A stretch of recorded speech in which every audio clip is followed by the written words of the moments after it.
Pemirsa, dua pelaku spesialis pembobol konter handphone dibekuk aparat kepolisian Polsek Ujung Tanah saat menjalankan aksinya pada November 2019 lalu. Kedua pelaku ini berhasil menggasak handphone di dalam konter yang nilainya ditaksir mencapai 20 juta rupiah.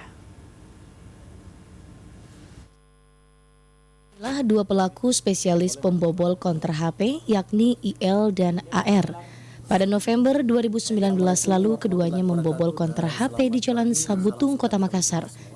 Saat melakukan aksinya, dua pelaku ini berhasil menggasak semua HP di dalam konter yang nilainya ditaksir mencapai 20 juta rupiah. Dalam menjalankan aksinya, kedua pelaku ini berboncengan menggunakan sepeda motor melakukan pengintaian. Setelah memastikan situasi aman, pelaku kemudian menjalankan aksinya dengan mencongkel gembok konter, menggunakan obeng dan menggasak seluruh HP di dalamnya.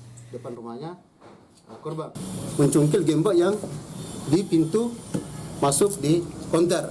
Setelah berhasil dia buka, dia rusak ini gembok, maka tersangka atas nama Ilang alias Buncis masuk ke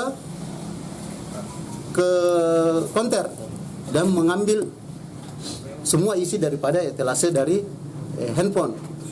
Untuk mempertanggungjawabkan perbuatannya, kedua pelaku diganjar pasal 363 KUHP dengan ancaman hukuman 7 tahun penjara. Kini keduanya meringkuk di dalam sel tahanan Polsek Ujung Tanah untuk menunggu proses hukum lebih lanjut. Muhammad Ikrar, Selebes TV.